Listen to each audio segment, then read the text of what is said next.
Everyone, CSIR NET chemical science June 2024 का paper हम solve कर रहे थे।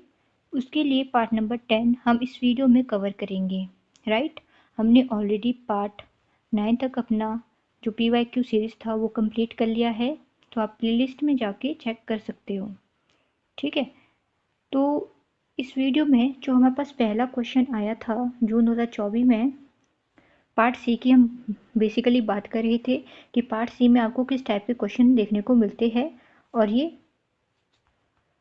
मोस्टली हमने बात की थी कि मैच द कॉलम टाइप के क्वेश्चन ही रहते हैं या फिर इंक्रीजिंग एंड डिक्रीजिंग ऑर्डर से रिलेटेड क्वेश्चंस आते हैं।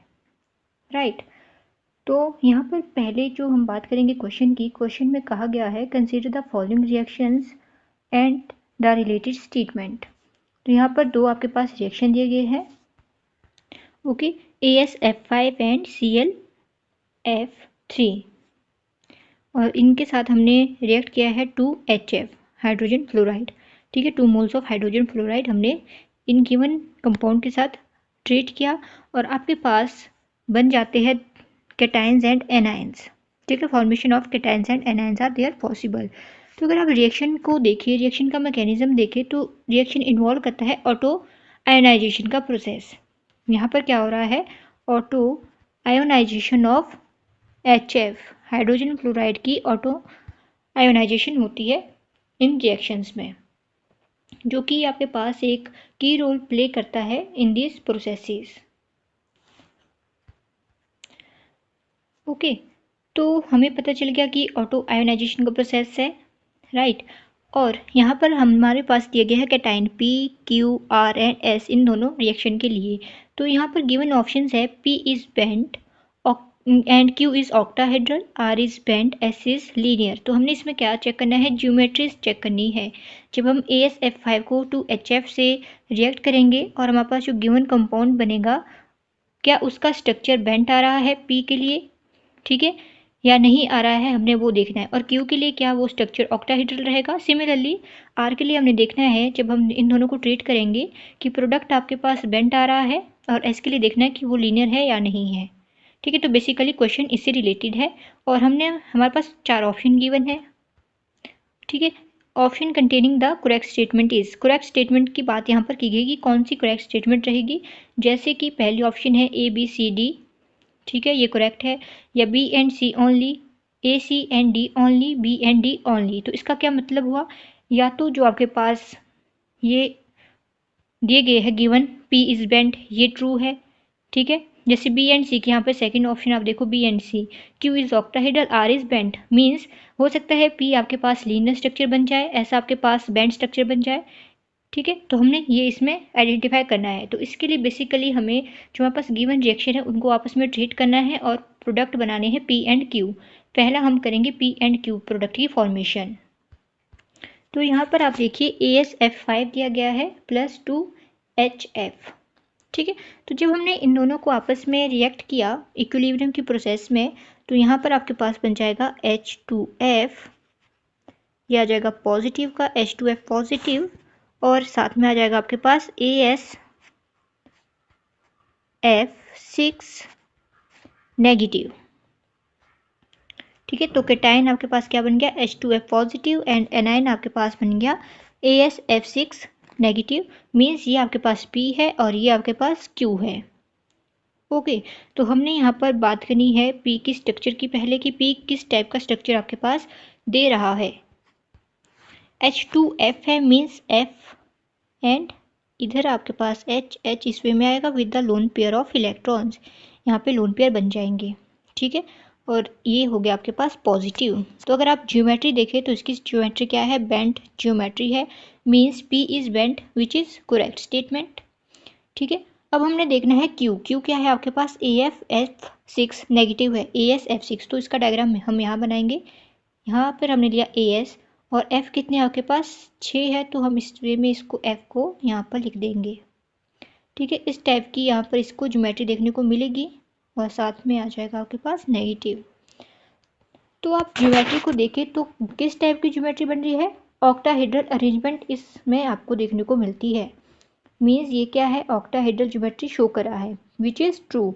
Means P is bent, Q is octahedral, ये दोनों के दोनों स्टेटमेंट आपके पास ट्रू है अकॉर्डिंग टू दी जो हमने इसके ज्योमेट्रीज को स्टडी किया और उनके रिएक्शन का जो प्रोडक्ट बना उनकी हमने ज्योमेट्रीज देखी, उससे हमें पता चला जो H2F पॉजिटिव है उसकी ज्योमेट्री बेंट है, मीन्स P आपके पास बेंट ज्योमेट्री शो करता है, और जो Q है AsF6 नेगेटिव वो आपके पास शो कर रहा है ऑक्टाहेड्रल अरेंजमेंट को, मीन्स A एंड B दोनों आपके पास करेक्ट स्टेटमेंट है।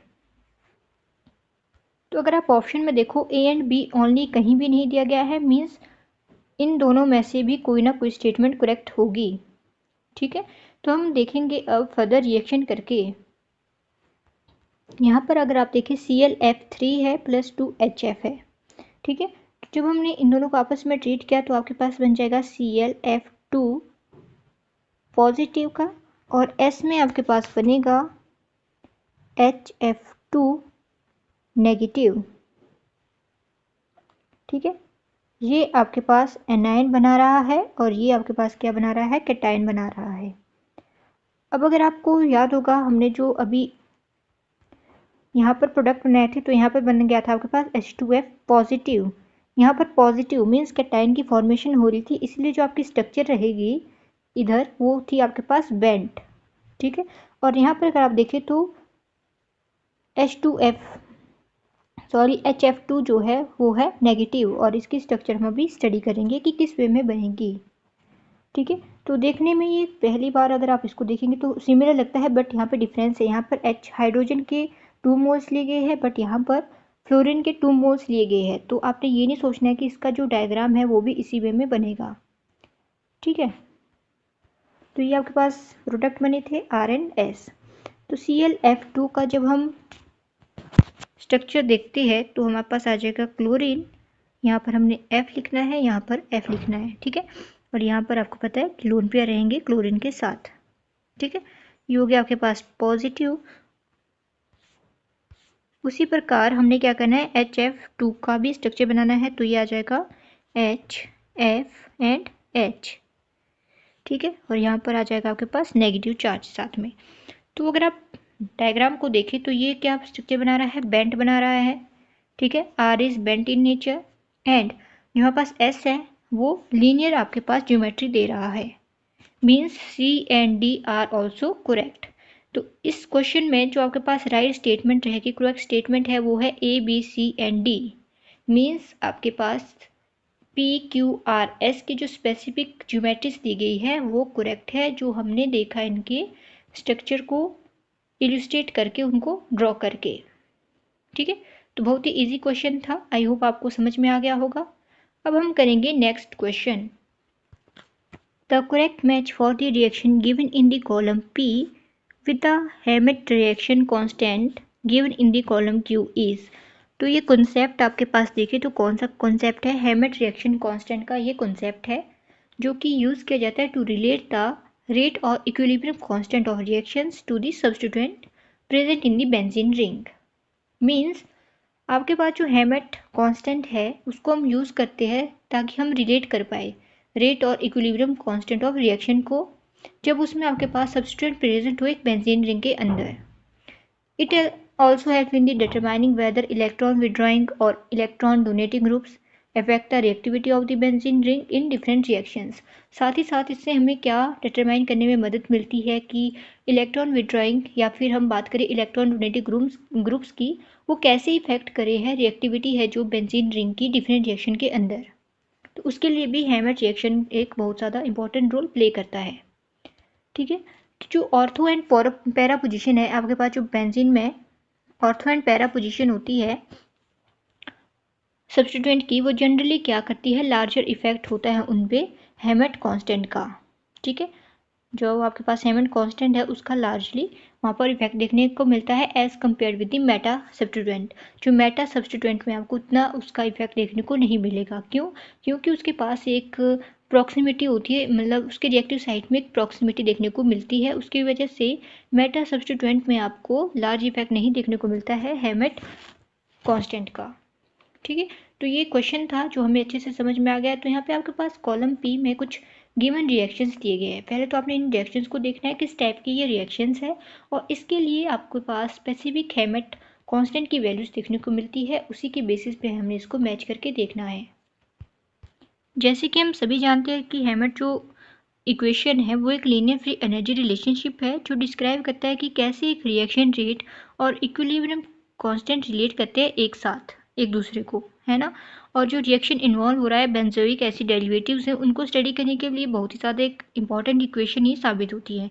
अब हम बात करते हैं रिएक्शन ए की। यहाँ पे जो हमारे पास रिएक्शन ए है वो सबसे पहले तो SnAr रिएक्शन का एग्जाम्पल है, मीन्स SN2 रिएक्शन की यहाँ पर बात की गई है। ठीक है, इसमें इलेक्ट्रॉन विड्रॉइंग क्लोरीन एक्टिवेट करता है रिंग को टुवर्ड द न्यूक्लियोफाइल अटैक, और इसको मेकिंग मतलब ज़्यादा इसको क्या बनाता है, मोर फेवरेबल बनाता है। और इसमें जो क्लोरीन जो है उसके लिए स्पेसिफिक हेमेट की जो पैरा पोजिशन में वैल्यू होती है वो गिवन दी गई है, वो रहेगी -0.23 विच इज़ क्लोजेस्ट टू, यहाँ पर आप देखिए 0.30। मीन्स आपका जो ए है P और Q ये आपके साथ इसके साथ कोरिलेट करेगा। ठीक है, तो मीन्स रिएक्शन ए का जो राइट ऑप्शन रहेगा वो रहेगा थर्ड। ठीक है, उसी प्रकार जो आप सेकंड यहाँ पर रिएक्शन देखें तो ये फिशर एस्टेरिफिकेशन का एग्जाम्पल है। ठीक है, और इसके लिए जो अमीनो एसिड है, यहाँ पर जो अमीनो एसिड है पैरा पोजिशन में, उसकी जो वैल्यू होती है वो रहेगी अप्रॉक्सीमेट +0.45 के लिए +0.45। ठीक है, और वो आपके पास क्लोज रहती है किसके लिए, 0.95 के लिए। मीन्स पहले का ये हो गया, सेकंड का ये। ठीक है, अब लास्ट बचता है आपके पास सी। अगर आप एग्जाम्पल को स्टडी करें, एग्जाम्पल को देखिए, ऑप्शन आपके पास जो रिएक्शन थर्ड है वो स्कॉटन-बोहमैन रिएक्शन है। ठीक है, स्कॉटन-बोहमैन रिएक्शन की जो आपके पास वैल्यू होती है वो रहती है पैरा पोजिशन के लिए 0.66 विच इज़ क्लोजर टू -2.98। ठीक है, तो इसके अकॉर्डिंग आपके पास ये करेगा रिलेट इसके साथ। मीन्स इसके अकॉर्डिंग आपके पास फर्स्ट का ये आएगा, सेकंड आपके पास ये एंड थर्ड ये। मीन्स ए का हो गया आपके पास थर्ड, बी का हो गया आपके पास 1 एंड सी का रहेगा 2। तो आइए देखते हैं कि क्या ऑप्शंस में आपके पास ये मैच हो रहा है या नहीं। तो अगर आप यहाँ पे देखिए ऑप्शन नंबर 2, फर्स्ट का थर्ड है, सेकंड का 1 है एंड थर्ड का 2 है, तो which is correct answer for this question. ठीक है, तो इसका आंसर रहेगा सेकंड। नेक्स्ट क्वेश्चन देखिए। नेक्स्ट क्वेश्चन कुछ इस प्रकार पूछा गया था कि जो इंटरमीडिएट है आपके पास कंपाउंड दिए गए हैं A and B proposed in the catalytic cycle of the enzyme galactose oxidase can be distinguished by one or more of the following methods। तो यहाँ पर आप देखें तो सबसे पहले हमारे पास क्वेश्चन में क्या डिमांड की गई है, ये जो आपके पास A एंड B प्रोडक्ट आपको देखने को मिल रहा है, हमारे से एक्चुअल में क्वेश्चन पूछा गया है वी नीड टू डिफाइंड या फिर choose the intermediate compounds A and B in the catalytic cycle for the enzyme catalytic नहीं, ग्लैक्टोज ऑक्सीडेज हमारे पास एंजाइम था वो पूछा गया है, जो कि बिलोंग करता है आपके पास कौन सी फैमिली से, ऑक्सीडो रिडक्टेज फैमिली से ये आपके पास बिलोंग कर रहा है। ठीक है, तो ये क्वेश्चन है। तो कैटालिटिक साइकिल अगर हम बात करें तो एंजाइम आपके पास इस कैटालिटिक साइकिल में शटल होते हैं between the fully oxidise form and fully reduced form. ठीक है, और जो सेमी ऑक्सीडाइज फॉर्म होती है इन रिएक्शंस में वो क्या होता है, फुली इनएक्टिवेटिव फॉर्म में देखने को मिलती है। तो यहाँ पर आप ऑप्शन को देखिए, room temperature EPR spectroscopy, vibrational spectroscopy, ESIMS means electroscopy, ionisation mass spectroscopy and last है इलेक्ट्रॉनिक स्पेक्ट्रोस्कोपी। ठीक है, तो हमने क्या बताना था कि आपके पास जो साइक्लिक कैटालिटिक साइक्लिक जो यूज़ किए गए एंजाइम ग्लैक्टोज ऑक्सीडेज में उनको हम कैसे डिस्टिंग्विश कर सकते हैं, मीन्स कौन सी स्पेक्ट्रोस्कोपी के थ्रू हम इस एंजाइम का आइडेंटिफिकेशन कर सकते हैं। ठीक है, तो करेक्ट ऑप्शंस अगर आप देखें तो यहाँ पर दी गई है given A, B and D only, A and B, B C D and A B C only. ठीक है, तो हमने यहाँ पर गिवन जो हमारे पास स्पेक्ट्रोस्कोपीज है उनमें से करेक्ट स्टेटमेंट बतानी है। तो इसके लिए आपको सबसे पहले तो पता होना चाहिए कि APR स्पेक्ट्रोस्कोपी कहाँ यूज़ की जाती है। ठीक है, और डिफरेंट जो भी यहाँ पर स्पेक्ट्रोस्कोपीज दी गई है उनका कहाँ कहाँ रोल है। जैसे हम ईपीआर की बात करें तो इलेक्ट्रॉन पैरामैग्नेटिक रेजोनेंस स्पेक्ट्रोस्कोपी होती है, जिसको हम यूज़ करते हैं to study material with unpaired electrons. Means इसको हम यूज़ करेंगे अनपेयर्ड इलेक्ट्रॉन्स के लिए, ठीक है, अनपेयर्ड इलेक्ट्रॉन्स के लिए, जैसे कि आपके पास हो गए रेडिकल्स एंड मेटल कॉम्प्लेक्सेस। उस टाइप के जो आपके पास रिएक्शंस होते हैं, इलेक्ट्रॉन्स होते हैं, उनको स्टडी करने के लिए हम ईपीआर स्पेक्ट्रोस्कोपी का यूज़ करते हैं। सेकंड है वाइब्रेशनल स्पेक्ट्रोस्कोपी, जैसे कि आपके पास हो गया आईआर एंड रेमन स्पेक्ट्रोस्कोपी। इसमें हम क्या स्टडी करते हैं, वाइब्रेशनल मोड्स को। हम क्या देखते हैं इसमें, vibrational modes of molecule, vibrational modes को हम इसमें स्टडी करते हैं। थर्ड है electroscopy, electrospray ionisation mass spectroscopy, जिसे हम और कैसे डिनोट करते हैं, ESI-MS करके हम इसको डिनोट करते हैं। ये मास स्पेक्ट्रोस्कोपी टेक्निक है, ठीक है, जिसमें हम आयोनाइज करते हैं लार्ज बायोमोलिक्यूल्स को into a gas phase to measure their mass to charge ratio. Means हम इसमें M/Z रेशियो का पता करने के लिए स्पेक्ट्रोस्कोपी को यूज़ करते हैं। लास्टली है इलेक्ट्रॉनिक स्पेक्ट्रोस्कोपी।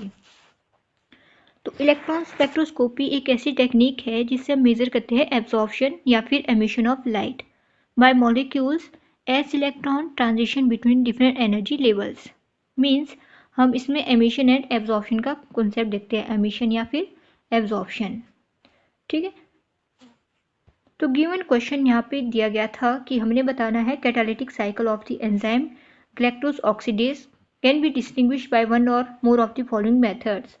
तो इसके लिए जो हमारे पास राइट ऑप्शन रहेगा वो आपके पास रहेगा B and D only. Vibrational spectroscopy and electronic spectroscopy की मदद से हम इस एंजाइम गैलेक्टोज ऑक्सीडेज के साइक्लिक जो कैटालिटिक साइक्लिक प्रोडक्ट है उनका आइडेंटिफिकेशन कर सकते हैं। ओके, आई होप आपको ये क्वेश्चन समझ में आ गया होगा। तो हम नेक्स्ट क्वेश्चन देखते हैं कि नेक्स्ट क्वेश्चन में आपसे क्या डिमांड की गई है। A vanadium compound X is obtained by heating NH4VO3. X react with dilute HCl to form another vanadium compound Y along with chlorine gas. Y is. So यहाँ पर हमारे पास बात की गई है कि यहाँ पर हमने करना है सबसे पहले थर्मल डिकम्पोजिशन ऑफ NH4NVO3 का। इसका हमने क्या करना है, थर्मल डिकम्पोजिशन करना है, ठीक है। तो उसके लिए हम बना देंगे product 2VO2 plus 2NH3 plus water, ठीक। और उसके बाद हमने करना है reaction of VO2 with dilute HCl। Means इसका हमने रिएक्शन करना है डाइल्यूट HCl के साथ। स्टेप 2 में हम क्या करेंगे, जो हमारे पास VO2 है उसको हमने रिएक्ट करना है HCl के साथ। तो आपके पास बन जाएगा VOCl2 plus Cl2 plus 2H2O। तो जो आपके पास Y रहेगा वो रहेगा VOCl2, ठीक है। ये आपके पास था question. A vanadium compound X is obtain by heating NH4VO3। तो X हमने कहाँ से ऑब्टेन किया, जब हम हीट कर रहे हैं NH4VO3। तो X आपके पास क्या हो गया, ये 2VO2, ठीक है। हमने X ऑब्टेन किया जब हमने हीट किया था इस कंपाउंड को। मीन्स हमने इसमें थर्मल प्रोसेस का यूज़ किया, थर्मल डिकम्पोजिशन प्रोसेस का यूज़ किया। फिर हमने इस X को ट्रीट करना था डाइल्यूट HCl के साथ to form another vanadium compound Y along with the chlorine gas. तो Y इनमें से हमने चूज़ करना था कि क्या है। तो हमने इसी को फॉलो करते हुए हमारे पास ये X बन गया था। फिर हमने इस X को ट्रीट किया HCl के साथ, जैसे कि हमारे से क्वेश्चन में डिमांड की गई थी, ठीक है। और इन्होंने बात की थी हमारे पास कि हमारे पास अनदर प्रोडक्ट Y बनेगा, जो हमने यहाँ पे शो किया कि Y की फॉर्मेशन होगी अलॉन्ग विथ क्लोरीन गैस। तो हमारे पास VOCl2 के साथ क्या बना दिया हमने, Cl2, ठीक है। तो क्वेश्चन सेटिस्फाइड है। तो जो Y आपके पास प्रोडक्ट बनेगा वो बनेगा VOCl2। तो ऑप्शन में ये आपके पास देखिए यहाँ पे गिवन है VOCl2, ऑप्शन नंबर 3। मीन्स इसका राइट आंसर रहेगा ऑप्शन नंबर 3, ठीक है। तो ये क्वेश्चन था और ये इसका हमने सॉल्यूशन करके देखा। बहुत ही इजी क्वेश्चन है, राइट। नेक्स्ट क्वेश्चन देखते हैं।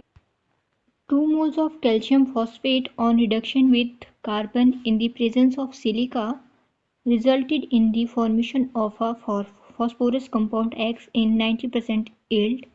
The weight of X is।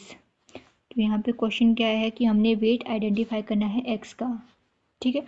तो इसके लिए तो हमारे पास सबसे पहले हमें एक फॉर्मूला लिखना होगा।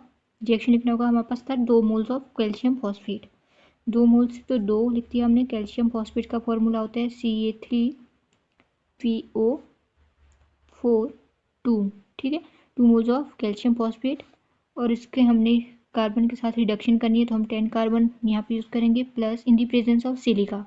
तो सिलिका हम लेंगे यहाँ पर, हमने लेना है 6SiO2 ठीक है, और इसको आगे हमने प्रोडक्ट बनाना है। ये हो गया। तो प्रोडक्ट आपके पास बनेगा P4 plus 6CaSiO3 plus 10 carbon monoxide. Okay, तो ये आपके पास है, आपके पास क्वेश्चन कि हमने इस x का वेट बताना है। ये आपके पास गिवन x है ठीक है। तो इस क्वेश्चन में हमारे पास क्या पूछा गया था कि हमने 2 मोल्स ऑफ कैल्शियम फॉस्फेट लेना है उस और रिडक्शन करनी है कार्बन के साथ इन the presence of silica, result in the formation of phosphorus compound x in 90% yield, जो कि हमने यहाँ पे करके देखा। मीन्स इसको जो यील्ड है इस P4 की वो क्या है, 90% यील्ड है ठीक है। ये हो गया। तो हमने इस x का वेट बताना है, तो यहाँ पर कुछ स्पेसिफिक दिए गए एटॉमिक वेट, जैसे कार्बन के लिए हमने 40 वेट लिया ठीक है, एटॉमिक वेट कार्बन का 40 है, फॉस्फोरस का 31, सिलिकॉन का 28, ऑक्सीजन का 16, कार्बन का 12 एंड हाइड्रोजन का 1 ठीक है। ये गिवन आपको क्वेश्चन में दिया गया है, तो इजी क्वेश्चन है, हम इसको स्टेप बाय स्टेप करेंगे। अगर हम लेते हैं, सबसे पहले हम सिंपल वे में करेंगे। अगर हम लेते हैं कैल्शियम फॉस्फेट को ठीक है, हमने ये लिया और इसका हमने क्या निकालना है, सबसे पहले मोलर मास ठीक है, इसी के थ्रू आपके पास रिजल्ट आएगा। तो हम इसको स्टडी कर लेते हैं पहले कि कैसे आएगा। ये आ गया मोलर मास के लिए, हमने इसको स्टडी करना है। Molar mass of calcium phosphate हमने ये निकालना है। तो अगर आप यहाँ पे देखिए कैल्शियम के साथ 3 मोल्स है, मीन्स 3 इंटू कैल्शियम का आपके पास दिया गया था एटॉमिक वेट 40 क्वेश्चन में गिवन है, प्लस हमने ये 2 यहाँ पर ले लिया इंटू 31 क्या है, फॉस्फोरस का एटॉमिक वेट है ठीक है, प्लस हमने लेना है 8 इंटू 16, 8 क्यों किया, 4 इंटू 2, 4 टू ज़ा 8, और ऑक्सीजन का एटॉमिक वेट होता है 16। तो इसको जब हमने सॉल्व किया तो ये बन गया 120 प्लस ये हो गया आपके पास 62 प्लस ये हो गया आपके पास 128 और इज इक्वल टू टोटल आपके पास बन गया 310। मीन्स इस कंपाउंड का आपके पास मोलर मास क्या रहता है, मीन्स वेट क्या रहता है, 310 ग्राम पर मोल ठीक है। तो ये हमने निकाल दिया। उसी तरीके से हमने मोलर मास निकालना है P4 का, जो आपके पास x बना था उसका हमने मोलर मास निकालना है। तो हमने क्या करना है, सबसे पहले P4 लिखना है ठीक है। फॉस्फोरस का आपको पता है कि एटॉमिक वेट कितना होता है 31, तो 4 into P means 4 into 31 is equal to 124 right. Means इसका जो मोलर मास है वो है 124 ग्राम पर मोल ठीक है। ये हो गया। फिर हमने स्टेप 2 करना है। ये तो हमने आइडेंटिफिकेशन के लिए किया, जैसे हमने कैल्शियम फॉस्फेट का निकाला तो वो था 310 ग्राम पर मोल ठीक है, हमारे को मोलर मास निकालना आता है। फिर हमने फॉस्फोरस का भी उसी वे में निकाल दिया। ये था हमारे पास स्टेप 1। अब हम स्टेप 2 करेंगे। तो हमारे पास गिवन क्वेश्चन था कि हमने वेट निकालना है ठीक है, और यील्ड कितनी थी, 90% यील्ड थी। Means account for the 90% yield of the reaction. तो इसके लिए आपके पास फॉर्मूला होता है एक्चुअल वेट। ये हो गया आपके पास एक्चुअल वेट के लिए, actual wait of P4, actual wait of P4 जो कि आपके पास क्या है 124 है ठीक है, इज इक्वल टू आता है आपके पास theoretical weight of P4 into yield. Theoretical weight भी आपके पास वही रहेगा जो एक्चुअल वेट यहाँ पर है। मीन्स यह आ जाएगा 124 इंटू एक्चुअल वेट हमने निकालना है इस कंपाउंड का ठीक है, और थ्योरेटिकल वेट आपके पास है 124, एक्चुअल वेट भी इसका इतना ही होता है ठीक है, दोनों एक ही है। तो थ्योरेटिकल वेट इंटू यील्ड हमने करनी थी, तो हमने यील्ड हमारे पास दी गई है यहाँ पर गिवन 90% मीन्स परसेंट में है, तो हम इसको कन्वर्ट करेंगे। हमने इसको कैसे कन्वर्ट में करना है, इसको ये लिखेंगे हम 124 इंटू 90/100 मीन्स हमारे पास क्या आ जाएगा 124 इंटू 0.9, राइट, 0.9 है। ओके, मीन्स ये हमने क्या 124 इंटू 0.9, जब हम इसको मल्टीप्लाई करते हैं तो आ जाएगा 111.6 ग्राम। ओके, अब हमने देखना है क्या क्वेश्चन में ये ऑप्शन एग्जिस्ट कर रही है या नहीं। तो आप यहाँ पर देखिए ऑप्शन नंबर 2 111.6 ग्राम, और यही आपके पास क्या है, राइट, इसका आंसर रहेगा। ठीक है, ये हो गया। तो हमें क्वेश्चन समझ में आया, हमने इसका न्यूमेरिकल जो इसका फॉर्मूला होता है उसको इम्प्लीमेंट किया और उसके थ्रू हमने इसका वेट आइडेंटिफाई कर लिया। तो बहुत ही इजी क्वेश्चन है, आई होप आपको समझ में आ गया होगा। नेक्स्ट क्वेश्चन है कन्फॉर्मर से रिलेटेड। ठीक है, यहाँ पर एक कन्फॉर्मर दिया गया है 3O234 triphenyl butyric acid to give a product A. ठीक है, in the presence of anhydrous HF। तो हमने इसमें प्रोडक्ट बताना है कि इस कन्फॉर्मर का क्या प्रोडक्ट होगा। तो कन्फॉर्मर बेसिकली आपके पास डिफरेंट स्पेटियल अरेंजमेंट होती है एटम्स की मॉलिक्यूल के अंदर, जो आपके पास कन्वर्ट होता है इनटू वन अनदर फॉर्म में, जैसे कि rotational around the single bond कर दी। ठीक है, तो अगर हम स्पेसिफिकली ऑर्गेनिक केमिस्ट्री की बात करें, जैसे कि स्टीरियोआइसोमर्स होगी, जैसे थीरो एंड रिथ्रो फॉर्म होगी, जैसे यहाँ पे थीरो फॉर्म पूछी गई है, तो ये अराइज होती है जब आपके पास when there are two adjacent stereo centre, उसके पास दो एडजेसेंट स्टीरियो सेंटर होते हैं, मीन्स कायरल सेंटर प्रेजेंट होते हैं मॉलिक्यूल के अंदर टू, तब आपके पास ये फॉर्म होती है।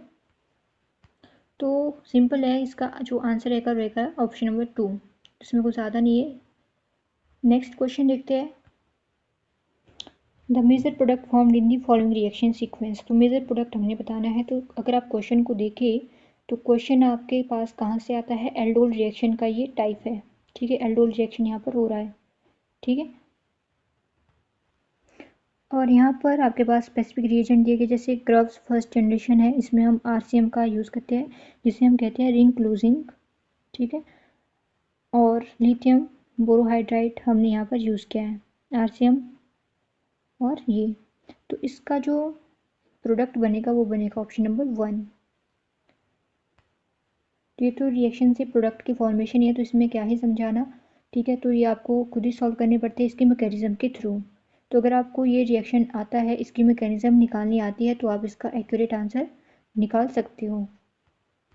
लास्ट क्वेश्चन है इस वीडियो में, वेरी इंटरेस्टिंग क्वेश्चन। यहाँ पर आपके पास एक बहुत ही ज़्यादा इम्पॉर्टेंट मेथड का यूज़ किया गया है, कार्बन 14 डेटिंग का। ठीक है, कार्बन 14 डेटिंग का इस मेथड से हम इसको यूज़ करेंगे और इसका सॉल्यूशन हमें देना है।